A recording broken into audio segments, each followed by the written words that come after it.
So, Adam, what do we have here? Well, we have the brew house here.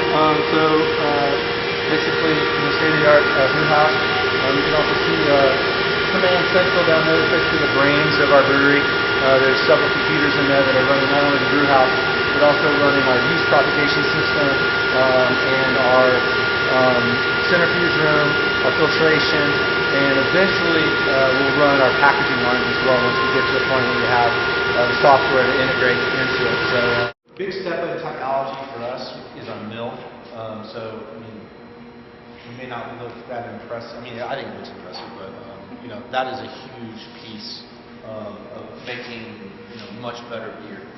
Process and the handling of it, you've got these kernels that you're trying to get from from a maltster to our into our mash mixer, basically in as good as possible shape as you can get it. So everything that we bought is trying to ensure that we are only getting the very best of the grain that we buy into our mash mixer, therefore making better beer.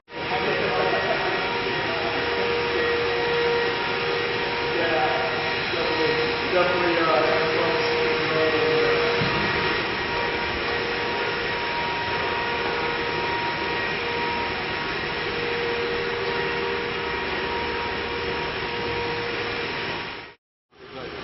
The software, and the engineering, the way that the two systems have to talk to each other in order to automate is well beyond my comprehension, and even the Germans are making it up as they come in, because every system's different, and our system is really complex because we use a lot of different yeast strains.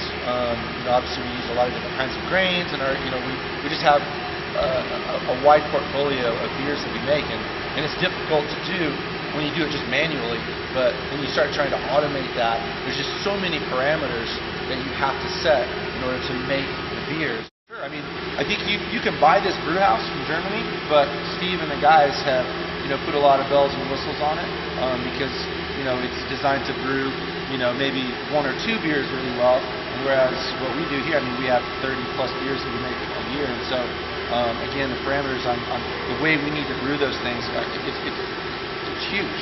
They really like dealing with us because we're not suits, and they also like us because they think we're absolutely freaking crazy in the beers that we produce. The amount of what they would call risk in using multiple yeast strains, also having lactobacillus and pediococcus intentionally in your brewery, for them it's just like they can't believe it. This brew house is basically designed for us and what we want to do. We like to do small batch stuff to have at our tap room. We like small batch stuff for for our barrel series and that sort of thing. But we also have large production beers that we need to maximize how many breweries we can get through in a day to fill these tanks.